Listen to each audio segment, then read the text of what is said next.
Hey guys, welcome back to Lush Aqua. In today's video we have a very special guest, one of my old friends, Harshit here.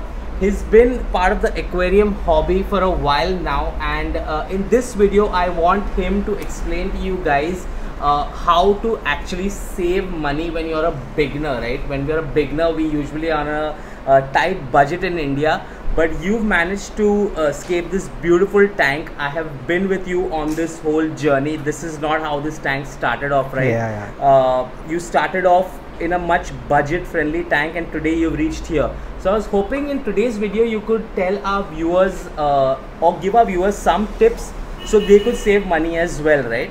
I have a few questions for you. Sure. Before that, we'll get onto the dimensions of this tank. Tell us a little about this tank. What fertilizer are you using? What are the light you're using, and the filtration system as well? So this is a 23 by 14 by 15 tank. Okay.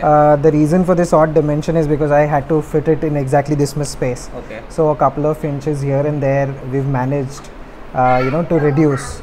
The light that I'm using on this one is the Azure Nova 2 WRGB. Okay. I've also got a cooling fan here. These are 2 units. I've got a sump filter which is kept here along with the CO2 system. As you see, a few fertilizers. I was experimenting with APT Complete earlier. Now I'm using Mustline Golden. Along with it, I'm using, of course, the Lush Aqua Charbon Liquide. So photo period is 8 hours. I dose 1 ml of fertilizer every day, along with, of course, the carbon liquid, which kind of helps retain nutrients better. Okay. So you're using the Azure Nova 4. This is Azure Nova 2. Nova 2 light. Yes. All right. It's good enough for tanks up to 2.5-3 feet as well. That's the reason I bought it. Okay. And then you can see how good and effective it's been. And of course, it's an Indian light, and it's been very rough and tough. And of course, if there's any kind of issues as well, the person who owns the company is very okay to help us out with any issues that you may face with the lights. So that's like the benefit of having an Indian made product, Yes. right? Your after sales Yes. is much better Yes. than when we import the light as well. But So it is not just that, it is just the overall effectiveness of the light is as good as a Cheeros or any other light. So I'm sure with the future versions they would make it even better. Okay. But apart from it being an Indian light, it's a very good light. Even if it was by any other country, would have been great for any hobbyist. Okay. So let's come back to the main topic right now. Is how do we start off, right? If a beginner hobbyist just enters the hobby, what are some money saving tips? How could he save money right from the start? What are few tips you could share with us? So see, everybody has their own way, and I would not suggest a particular way, but I can tell them what did I do. So I did not buy this entire setup at once. In fact, I started with the bare bottom goldfish tank like most people do, and then one by one slowly I kind of kept upgrading. Before this filter, that is the canister filter, I had another 803B. So that as well was a very beginner friendly canister filter. The first thing that you need to sort is your filtration. Once the filtration is well and it is all, you're able to maintain the parameters of the water easily, that is when your fish will last longer and your plants will grow better and everything. You'll be able to dose and everything. Second thing that I did is I added the CO2. I experimented with DIY CO2. Again, that failed miserably. The entire tank crashed, everything died. And then I had to kind of come back to it, and I then started using pressurized CO2. Then I bought a set of lights, and then I bought, I started experimenting with fertilizers. I started with Tropica, and then I moved to a micro and macro dosing, and then from there I am now using Mustline Golden, which is giving me an excellent result. Okay. More than that, I would say that nothing that you see on the space apart from the tank is new. Okay. The lights are pre-used, the filters pre-used, and the CO2 cylinder as well is pre-used. So I would suggest getting pre-used stuff in this hobby? Does it make a absolutely. difference? See, for me, it is. You can see the results. It's not making any kind of a difference in terms of effectiveness. It is right up there in comparison to everything. Azure Nova light. This is state-of-the-art light. It's just that somebody's used it for a few months. I got it at a almost at a 50% discount. Okay. And same with the Aquas 700 filter that I have. It was used for about 6 months. The hobbyist wanted to upgrade to a new filter because he moved to a bigger tank and wanted better efficiency. So he sold it off to me for about, say I will give you a number, it was about 3,000 rupees. Okay, so you got the filter for just 3,000? Yes, for just 3,000 rupees, including the original media that was there. Okay. And the original price of the filter is upwards of 12,000 rupees. So you can see the amount of, absolutely, and these kind of deals keep coming in the hobby, just that you need to be patient about it. So how does one, if you're a beginner right now, how does one source such stuff? Like how does, if I am a beginner, I know my contacts are a little limited. Over a period of time, how we've met and we've gotten close into the hobby, and the hobby has actually brought us together. How does one source these type of products? See, I am not somebody who's an expert in sourcing, but I do the usual things that everybody does. So there are places like OLX, there are places like, ideally OLX would be expensive, I guess, but I think a Facebook group or WhatsApp groups are an ideal place to find these kind of deals. So you just go to Facebook, type Aquascaping, and you should... Yeah, so whatever. So I wanted a canister filter, I typed canister filter, and I then went to more research. I put in a filters of date, etc., and the year, and nearby me. So automatically I got a list of people who are selling the filters who are nearby me. That's a lovely tip you've given our viewers. Another question I want to ask you is regarding websites. Now, Facebook, these are open-ended websites. You get to be one-on-one with the seller itself.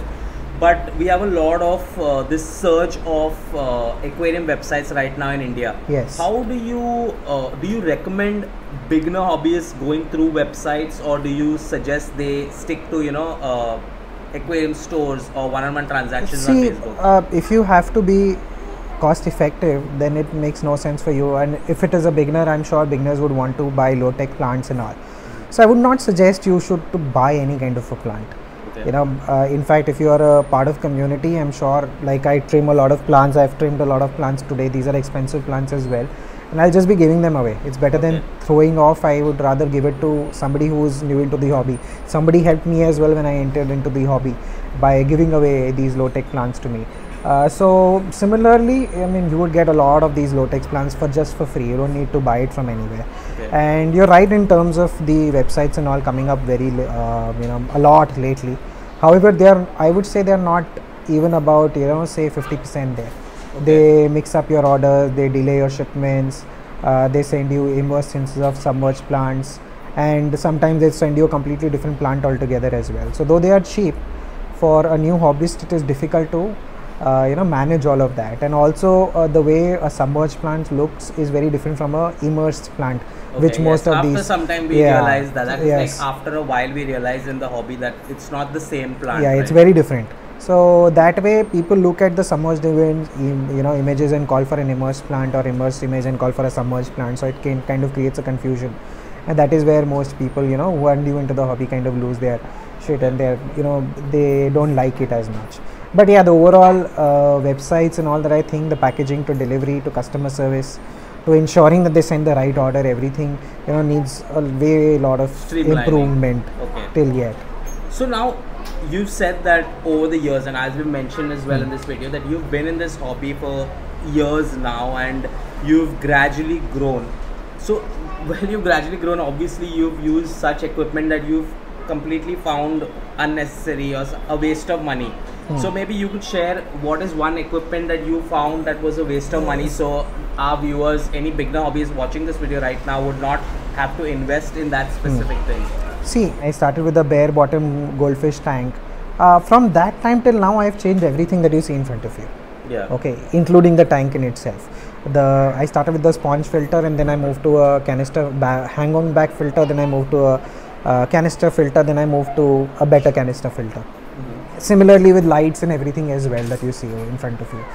So the only thing that I would say is that any hobbyist who's spending some money into this hobby should not start with the basic things. There are two ways to approach rather you can take. One is that you can start with the basic thing and then keep on upgrading by selling off whatever old equipment you had and putting that money into a new equipment, or at least starting at a level wherein you feel that this is not a very expensive or a high-tech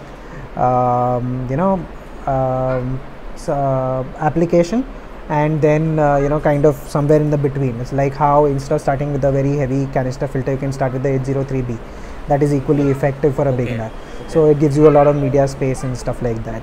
But one thing that I think that which is very important is the entire filtration system, because that is what keeps your ecosystem going. So be it your light or the fertilizers you use or the plants or anything, the backbone of it all is the filtration system. So that comes to my next question. So you are saying that no matter what your budget is, you always have a good budget for your filtration system. Yes, because my next question was something related to that. There are a lot of things to buy in the hobby. There are lights, there's substrate, there are plants, there are shrimp, there are fish. It's kharcha hi kharcha, right? So now how do I decide on one thing that I need to buy first? First thing that you need to sort is the filtration. Okay, the filtration. That is what I also did. I mean, it's the most basic thing that will help you maintain the ecosystem in itself. If you don't maintain the ecosystem, everything else would crash. So the filtration should be good. You should ensure that you have good filter along with good media.